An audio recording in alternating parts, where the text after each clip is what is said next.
हरियाणा में कांग्रेस की लोकसभा टिकटों को लेकर बवाल मच गया है। कांग्रेस अभी तक एक भी उम्मीदवार की घोषणा नहीं कर पाई है। कांग्रेस के राष्ट्रीय अध्यक्ष मल्लिकार्जुन खड़गे और सोनिया गांधी से मीटिंग के बावजूद 9 में से 6 सीटों पर गुटबाजी से पेंच फंस गया है। एक कुरुक्षेत्र सीट कांग्रेस ने INDIA ब्लॉक में, साथ ही आम आदमी पार्टी आप को दी है। टिकटों के बंटवारे में पूर्व सीएम भूपेंद्र हुड्डा और प्रधान उदय भान का गुट एक तरफ है, जबकि दूसरी तरफ कुमारी शैलजा और रणदीप सुरजेवाला का गुट है। दोनों के बीच अपने गुट के उम्मीदवारों को टिकट देने को लेकर खींचतान चल रही है, जिस वजह से केंद्रीय चुनाव समिति की मीटिंग के बावजूद कांग्रेस लिस्ट जारी नहीं कर पाई है। वही बवाल बढ़ने पर अब उम्मीदवारों के अंतिम फैसले का अधिकार कांग्रेस हाईकमान को दे दिया गया है। 1. रोहतक, यहां से पूर्व सीएम भूपेंद्र हुड्डा के राज्यसभा सांसद बेटे दीपेंद्र हुड्डा लड़ेंगे। हुड्डा का मुकाबला भाजपा के अरविंद शर्मा से होगा। 2. सिरसा, यहां से कुमारी शैलजा चुनाव लड़ेंगी। उनका मुकाबला भाजपा के अशोक तंवर से होगा। 3. अंबाला, यहां से वरुण मुलाना की टिकट पर सहमति है। उनका मुकाबला पूर्व सांसद स्व रतनलाल कटारिया की पत्नी बंतो कटारिया से होगा। इस सीट पर पूर्व सांसद बृजेंद्र सिंह और जयप्रकाश आमने सामने हैं। बृजेंद्र सिंह पूर्व केंद्रीय मंत्री चौधरी बीरेंद्र सिंह के बेटे हैं और हाल ही में उन्होंने भाजपा को छोड़कर कांग्रेस ज्वाइन की है। बृजेंद्र सिंह के लिए शैलजा सुरजेवाला गुट हिसार से ही टिकट देने की पैरवी कर रहा है, जबकि जेपी के लिए हुड्डा गुट लगा हुआ है। करनाल 3 प्रबल दावेदार भूपेंद्र सिंह हुड्डा पूर्व करनाल सीट से ब्राह्मण दांव खेलने के पक्ष में है। वो यहां से विधानसभा अध्यक्ष कुलदीप शर्मा के बेटे चाणक्य पंडित को प्रत्याशी बनाने पर जोर लगा रहा है। हुड्डा गुट का दावा है कि चाणक्य के दादा इसी सीट से 4 बार सांसद रहे हैं। हालांकि शैलजा सुरजेवाला कांग्रेस के राष्ट्रीय सचिव वीरेंद्र राठौर और वीरेंद्र बुल्ले शाह का नाम प्रस्तावित कर रहे हैं। वे मनोहर लाल के सामने राजपूत या पंजाबी समुदाय का प्रत्याशी चाह रहे हैं।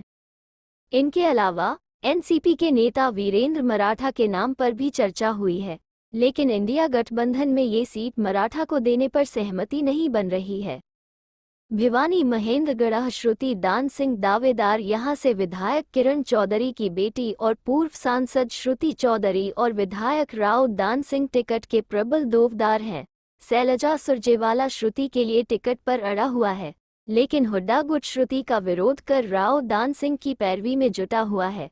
हुड्डा गुट का कहना है कि श्रुति यहां से 2 बार हार चुकी है, ऐसे में इस सीट पर जातिगत बदलाव होना बेहद जरूरी है। गुरुग्राम राज बब्बर के सामने लालू के समधी। इस सीट पर भी शैलजा सुरजेवाला और हुड्डा गुट अपने अपने दावेदारों को लेकर आमने सामने है। हुड्डा गुट यहां से फिल्म अभिनेता राज बब्बर को टिकट देने के लिए अड़ा हुआ है, जबकि शैलजा सुरजेवाला गुट कैप्टन अजय यादव के लिए टिकट मांग रहा है। कैप्टन यादव के साथ एक प्लस पॉइंट है कि उनकी टिकट के लिए लालू यादव भी पैरवी कर रहे हैं। उसकी वजह ये है कि वो उनके समधी हैं। साथ ही बिहार में कांग्रेस का INDIA के तहत गठबंधन भी हो रखा है। फरीदाबाद 2 पूर्व मंत्री प्रबल दावेदार इस सीट पर भूपेंद्र सिंह हुड्डा पूर्व मंत्री करण सिंह दलाल की पैरवी कर रहे हैं। दलाल हुड्डा के रिश्तेदार हैं और अच्छे वक्ता होने के साथ साथ क्षेत्र में उनका प्रभाव है। शैलजा सुरजेवाला गुर्जर बाहुल्य क्षेत्र में गुर्जर जाति के प्रत्याशी पर दांव खेलने पर जोर दे रहा है। शैलजा सुरजेवाला गुट यहां से पूर्व मंत्री महेंद्र प्रताप सिंह या उनके बेटे विजय प्रताप सिंह को प्रत्याशी बनाना चाहता है। यहां से 2 बार से भाजपा के कृष्णपाल गुर्जर सांसद हैं और तीसरी बार मैदान में हैं। सोनीपत ब्राह्मण दांव के पक्ष में पार्टी यहां से दोनों गुटों ने अभी अपने पत्ते नहीं खोले हैं। 2029 में भूपेंद्र हुड्डा ने यहां से चुनाव लड़ा था, लेकिन वो हार गए थे। हालांकि इस सीट पर पेंच फंसा हुआ है। इसकी वजह यह है कि हुड्डा गुट यहां से अपने समर्थक कुलदीप शर्मा को टिकट दिलवाना चाहते हैं। यदि करनाल से कुलदीप के बेटे चाणक्य को टिकट नहीं मिलती है तो उन्हें यहां से टिकट दिलाई जा सकती है। हालांकि यहां से पार्टी का केंद्रीय नेतृत्व हरियाणा के सतपाल ब्रह्मचारी पर भी दांव लगाने के मूड में है। इसको लेकर उनके नाम की भी यहां से चर्चा है। सोनिया खड़गे की मीटिंग के बाद भी मामला नहीं सुलझा तो कैंडिडेट फाइनल करने के लिए हाई लेवल कमेटी बनाई गई, जिसमें हाईकमान की तरफ से सलमान खुर्शीद और मधुसूदन मिस्त्री को रखा गया।